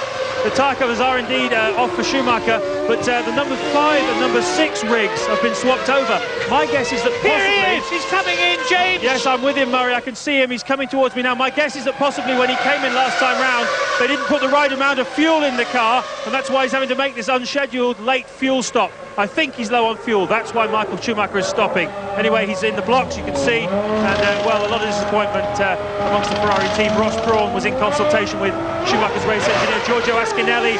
Schumacher fairly unimpressed by it all, as you can imagine, and, well, he could have come second. 4.4 seconds it was, just a little splash and dash, Murray. Only about 25 litres, and as you can see, he joins just in front of Mika Häkkinen, who will see his opportunity. Meantime, on lap 52 out of 58, Heinz-Harald Frentzen has moved up ahead of Schumacher, of course, into second place, and he's 2 seconds behind David Coulthard, and he's lapping 0.2 of a second quicker. So he's got to go faster yet to catch him, and then he's got to get past him. Well, there's Frentzen. He's got past Pedro Diniz, who is still running 3 laps down in the arrows. Race order very quickly while you watch Frentzen catching, he hopes, Coulthard. Coulthard leads, Frentzen second, Schumacher is in third position, just ahead of Mika Häkkinen. Berger is fifth, Parnis is sixth, Larini is seventh, Barrichello is eighth, 9th, 10th, 11th, Nakano, Trulli, Diniz. Well, this is Heinz-Harald's lucky day in many ways with that first corner incident. Mind you, he had a great start to pull him well clear of that, but now this should be the spur for him to just get on with it, and he's nothing between him now and his first race win, other than cruising up behind Coulthard and passing him. He's just taken 9/10 of a second out of David Coulthard on that lap. No, in fact, that was the last lap. I'm sorry, he lost 3/10, passing Diniz. There's 6 laps to go. He's going to have to hurry up. Do not leave the room, never mind about the tee. These last laps are going to be absolutely terrific, because Frentzen knows that he's got an opportunity to win his first Grand Prix with Williams. David Coulthard knows that he's got his opportunity to win his first Grand Prix with McLaren and his second Grand Prix in his career. They're on lap 53 in this 58 lap race.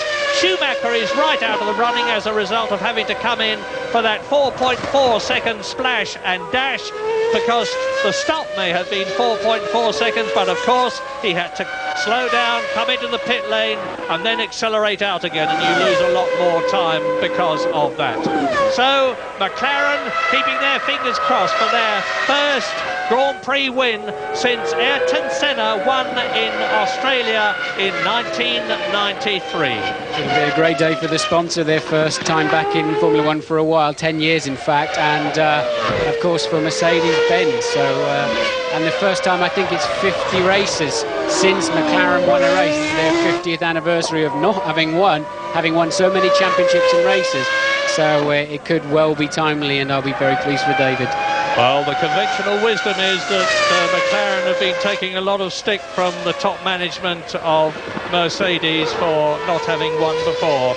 Mercedes are used to winning with the great Rudolf Caracciola and Hermann Lang before the war, with Sterling Moss and Juan Manuel Fangio in sports cars and in Grand Prix racing in 1954, 1955. Then their attention went to the International Touring Car Series, which hasn't got the prestige of Formula One. They decided to race with McLaren, and who better, because they've got all the experience and all the facilities and wonderful people. But victory has eluded them. They've been very close to it. They're very close to it now, but there are still 4 laps to go at the end of this one, and Heinz-Harald Frentzen is pushing, but you can see he's not pushing nearly hard enough for one reason or another, because the gap between him and David Coulthard that we are watching is not diminishing. This is Coulthard's 42nd Grand Prix, and his career has taken in karts with enormous success, Formula Ford championships, the GM Lotus Championship, British Formula 3. He won the prestigious race in Macau and the Masters race before he went up to Formula 3000 for a couple of years. He won his class in a Jaguar at Le Mans before being contentiously excluded, but now he really does look as though he's in with a chance. This is lap 55. Look for Frentzen, there he is. Well, David was a half-second faster again. It's almost as if Frentzen's given up. Maybe he's got a drama in that car. Maybe it's the brakes. I mean, David is just pulling away from him. It looks as if he's got the race under control. Remember, David has won a race. David Coulthard has won before. He knows what it feels like at the front of a Grand Prix. It's not new territory. He knows what he's got to do, and he's doing it. Well, David's father, Duncan, and his mother, Joyce, up at Twynham in Scotland. And everybody in the Star Inn, I know, who follow his career so closely, must surely be absolutely on the edges of their seats now. Because we're on lap 55, just laps 56, 57, 58. As we ride with Frentzen, look ahead, look ahead. Where is David Coulthard? Out of the right-hander, turn in again and look for the silver McLaren. There it is ahead of us. It's some 3 seconds in terms of gap, and now they're coming to turn 14, down to the left-hander at 15 in this 16-turn race, 16-turn lap, and then we'll have the full lap straight ahead of us, and Heinz-Harald Frentzen, like us, will see his quarry. There it is. That's right, he can see him in the distance, but he's got to focus on his part of the racetrack and hit all of those apexes, brake at the last... Oh, he's lost it! He has lost it! Unbelievable! He's lost it! Wow! Heinz-Harald Frentzen will incur the wrath of Williams in much the same way as Jean Alesi incurred the wrath of Benetton, because the management will say there was no excuse for that. You were under pressure. This is the reputation, deservedly or not, that Frentzen has to tend to lose command when he's under extreme pressure, and that of course means that victory is certainly going to be David Coulthard's if he can keep the car going for another 2 laps. Bitter, bitter luck for Frentzen and extreme embarrassment. Don't think luck had too much to do with it, Murray. He hit the brake pedal too hard, too late, lost the back of the car.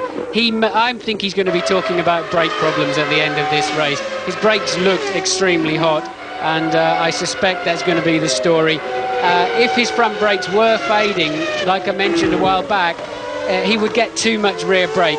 That incident was caused by the rear wheels locking.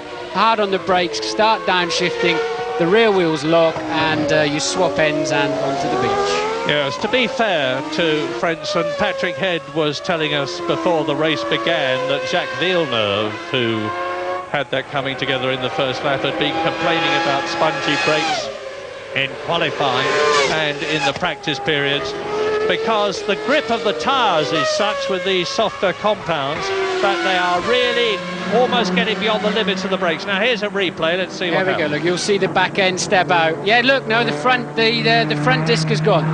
Those brakes were running too hot. It's on fire, look. He's lost his front brake disc. That is not Heinz-Harald's fault. He's only got 3 brakes, and it's turned the car around. Those front brakes were running way too hot, as we said. And I unreservedly and grovellingly apologise to Heinz-Harald Frentzen for doubting him. Not his fault at all, and my goodness, how terrible he must feel, knowing that he got at least 6 points and maybe even 10 within his grasp. But not if David Coulthard had had anything to do with it. He's on his 57th lap now in this quite incredible race, which started off at the early lap, first lap, with Villeneuve, top man. We expected to battle against Frentzen all the way. Here's a replay.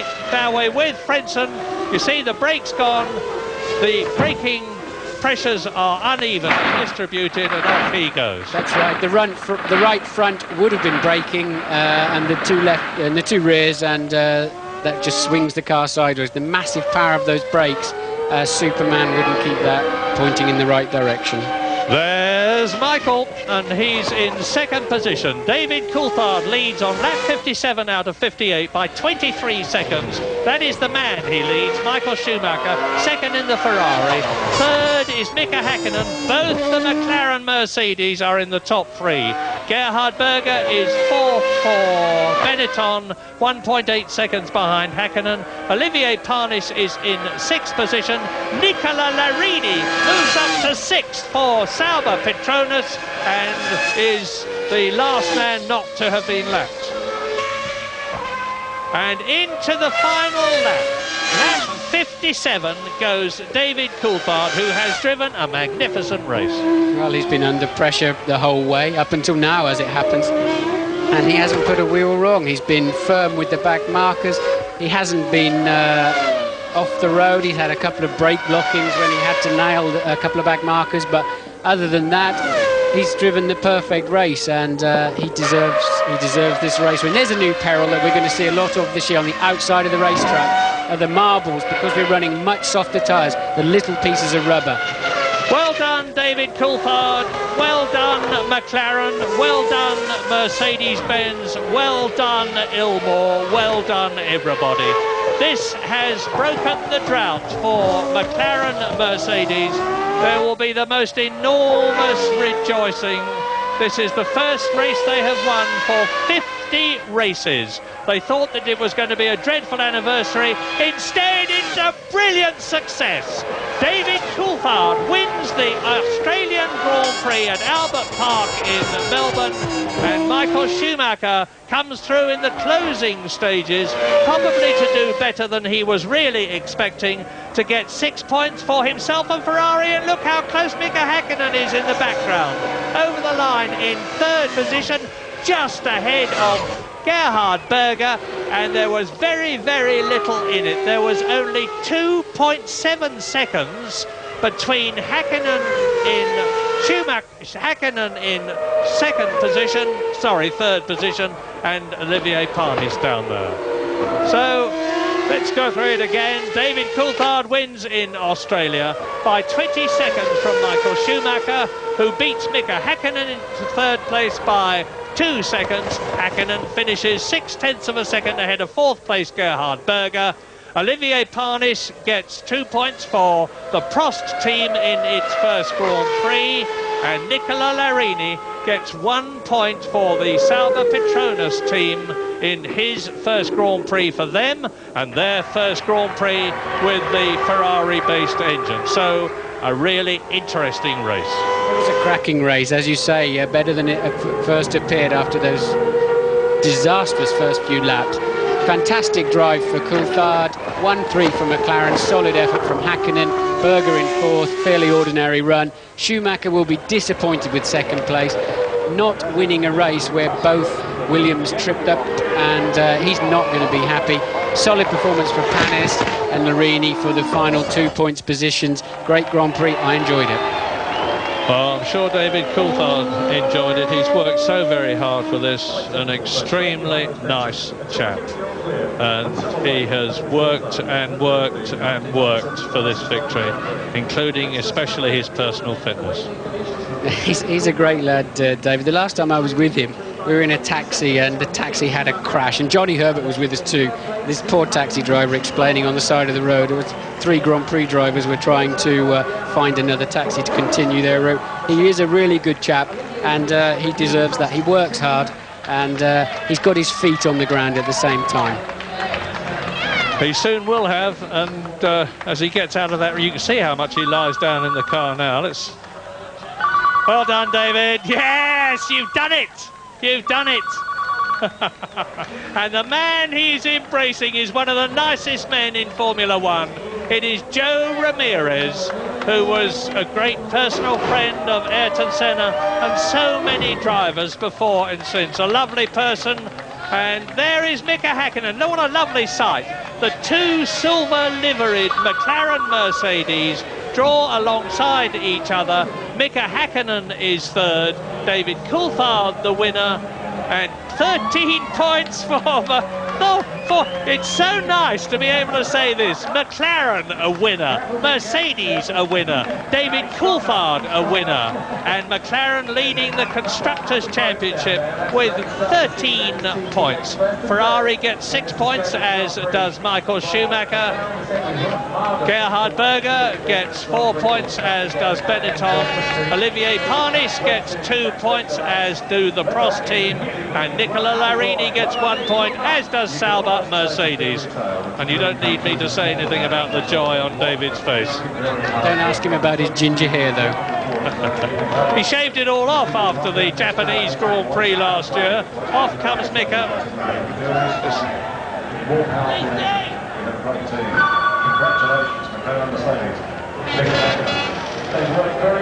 Yeah, Joy all round, and deservedly so. It would be nice to see the face of Ron Dennis now, actually.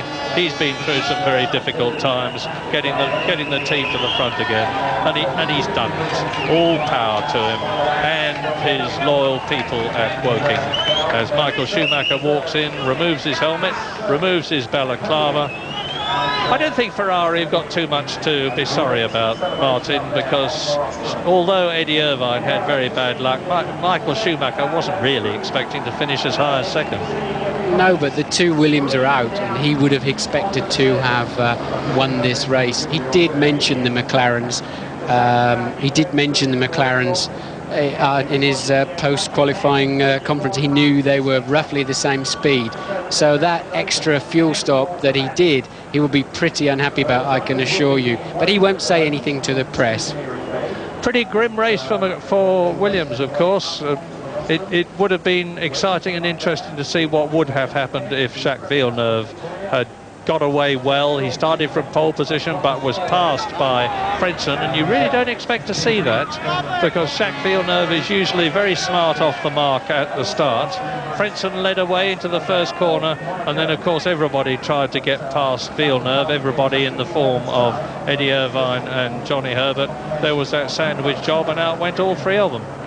Yes, I wonder if anybody, or if Heinz Harald moved his brake balance rearwards, because it was clear his front brakes were very, very hot.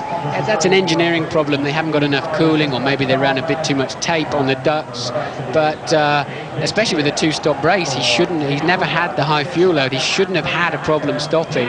So I wonder if he did manage to put his brake balance to the rear. Up onto the podium, Ron Dennis on the right. Is Ron kissing David Coulthard, or is he whispering in his ear? No.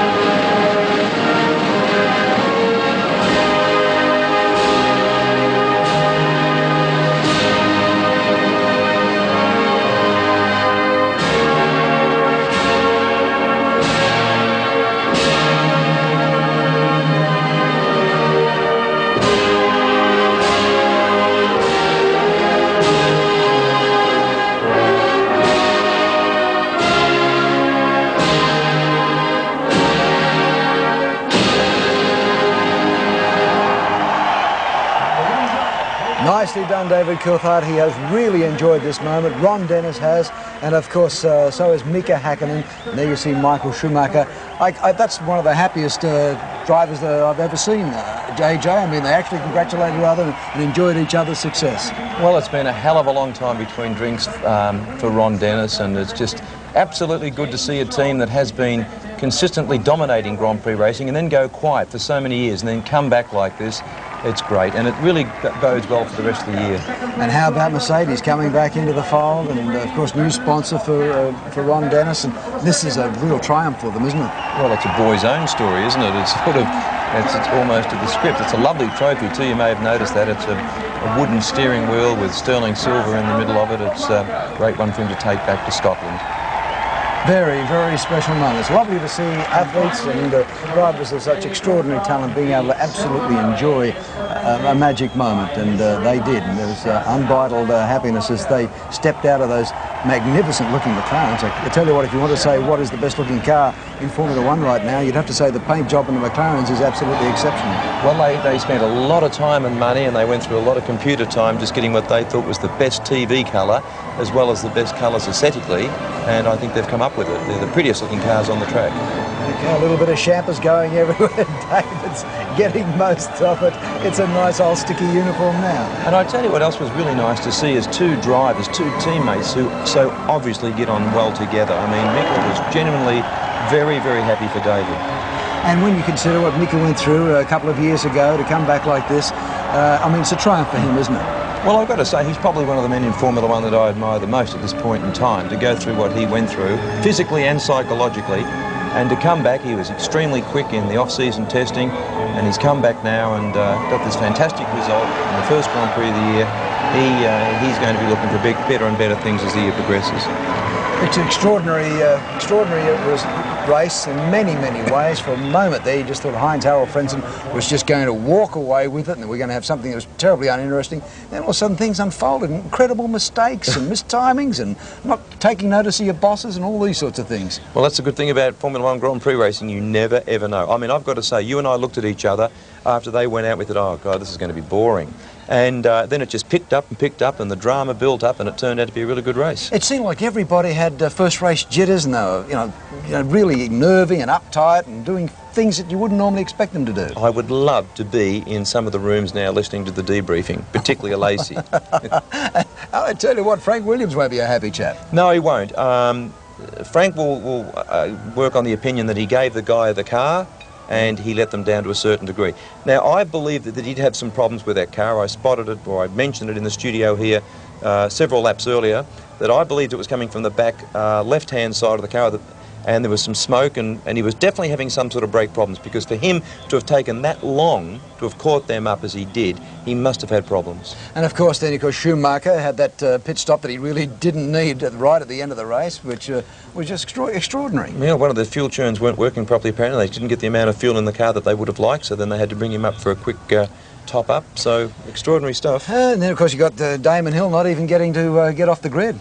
Well, that was ridiculous. I mean, I did say let's get a picture of him because I don't think he's going to last that long, but I didn't expect him to pull up on the warm-up lap. Yeah, and Jackie Stewart, he ran around very comfortably there for a while, but he was just wanting to finish here today. He should be fairly happy. Brand new team, first Grand Prix, 2 cars have finished.